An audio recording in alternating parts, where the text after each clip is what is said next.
महापुरापासून सुरक्षित माळवाडी बसस्टँडपासून 500 मीटर अंतरावर plot Shri Dhondiraj park Malwadi. फक्त 2 लाख रुपये डाऊन पेमेंट द्या आणि प्लॉटचे मालक व्हा। प्लॉट खरेदीसाठी कर्ज उपलब्ध। सर्वात स्वस्त प्लॉट घेण्याची हीच योग्य संधी। Premium residential plot Shri Dhondiraj park, Patil dairy नजीक, वसगडे रोड, माळवाडी, भिलवडी। संपर्क 72 70 95 95 95 आणि 91 300 355 11।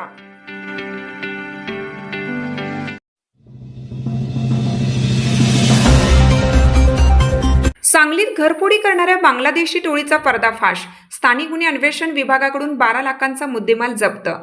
सांगली जिल्ह्यात घरफोडी करणाऱ्या 2 बांगलादेशी संशयितांना जेरबंद करण्यात सांगली स्थानिक गुन्हे अन्वेषण विभागाच्या पथकाला मोठे यश आलं आहे। या कारवाईत सुमारे 12,30,000 रुपयांचा मुद्देमाल जप्त करण्यात आला असून यामुळे सांगली, संजय नगर, तासगाव आणि पलूस परिसरातील 5 गुन्हे उघडकीस आले आहेत। हिमेल फरमान सोनार वय 35 आणि पोरोश शोयदुल चोकदार वय 27 अशी अटक करण्यात आलेल्या संशयितांची नावे असून हे दोघेही मूळचे बांगलादेशातील उत्तर बंगो राज्यातील रहिवासी आहेत। पोलीस उपनिरीक्षक महादेव पवार आणि त्यांच्या पथकाला मिळालेल्या गुप्त माहितीच्या आधारे सांगलीतील झुलेलाल मंदिर परिसरात सापळा रचण्यात आला होता। संशयित आरोपी मोटरसायकलवरून येत असताना पोलिसांनी त्यांना ताब्यात घेतलं। तपासणी दरम्यान त्यांच्याकडून सोने चांदीचे दागिने, रोख रक्कम, मोबाईल आणि मोटरसायकल असा एकूण 12,30,000चा ऐवज जप्त करण्यात आला।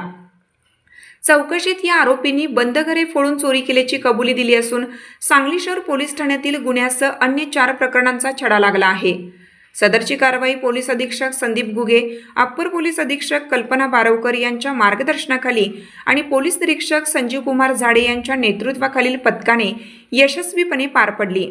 या पथकात उपनिरीक्षक महादेव पवार, अनिल कोळेकर, नागेश खरात, सागर लवटे, सतीश माने यासह सायबर पोलीस ठाण्यातील कर्मचाऱ्यांचा सहभाग होता।